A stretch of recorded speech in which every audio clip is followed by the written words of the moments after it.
Moira Dela Torre in this photo shared on her Instagram on January 20, 2020.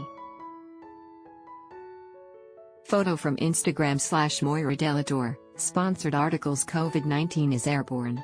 Filipinos emphasize that the virus causing COVID-19 can be transmitted through the air after a video of Moira Dela Torre singing with what appeared to be a movable barrier in front of her went viral. The 27-year-old artist sang her famous hit Tagpuan in an indoor event where she also passed her microphone to a guest whose face mask was sitting on the chin. The clip, which was originally uploaded on TikTok and reshared on Twitter, alarmed some Filipinos in the online community due to the supposed missteps spotted in relation to health and safety protocols. Dela Torre, who was maskless, was singing while holding what appeared to be a huge barrier which some Twitter users thought was a substitute to the face shield required to be worn in public places. She also passed along her microphone to a guest who was not wearing a face mask properly. Forget face shield, windshield is the new trend.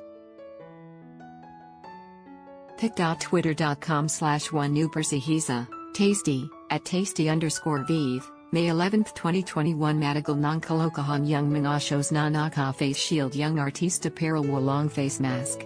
Then this abomination.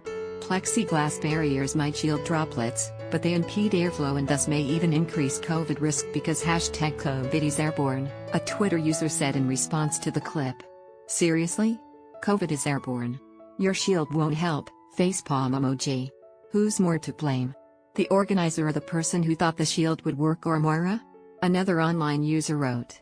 COVID is airborne, so what good do shields do? Lady Gaga even performed a song and dance number for VMAs with a mask on, so why can't local artists do it? A different Filipino wondered. Last year, the American singer-songwriter performed at the MTV Video Music Awards wearing fashionable face masks in light of the COVID-19 pandemic. Lady Gaga then urged the public to wear a mask because it's a sign of respect. Another Twitter user quipped that Dela Torre could be holding a teleprompter that can project words to a speaker as a cue. Gara naman ang teleprompter ni Moira, and lucky at movable pa ha ha ha ha, the Filipino wrote. Some notes on COVID-19 transmission. The United States Centers for Disease Control and Prevention, CDC, recently updated its COVID-19 guidelines by acknowledging that the virus can be transmitted through very fine respiratory droplets and aerosolized particles. It also said that infection can occur even if people are standing more than 6 feet apart, given that they are in enclosed spaces with poor ventilation. Increased exhalation of respiratory fluids through physical exertion like singing, exercising and shouting will also increase the risk, as well as the duration of exposure. The World Health Organization also updated its Q&A page dedicated to COVID-19 by saying that people can be infected when aerosols or droplets containing the virus are inhaled or come directly into contact with the eyes, nose, or mouth. The virus can also spread in poorly ventilated and/or crowded indoor settings, where people tend to spend longer periods of time. This is because aerosols remain suspended in the air or travel farther than 1 meter, long range, it added. Related, public spaces not face shields, proposals for better indoor ventilation raised as studies claim COVID-19 is airborne. Last year, a Forbes article noted that face shields and plexiglass barriers are not a safe alternative to covering your nose and mouth.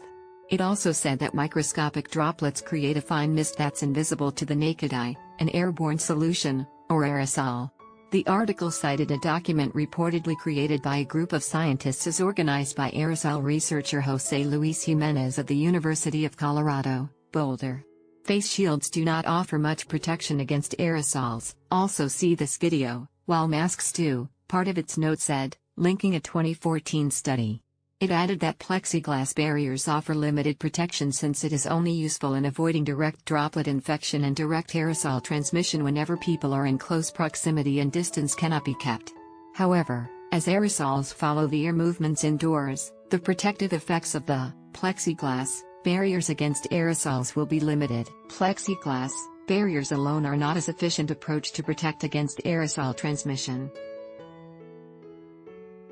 Their installation alone cannot protect against indoor aerosol transmission and should not be regarded as safe and sufficient protection, the document said. Interaction at block test, why?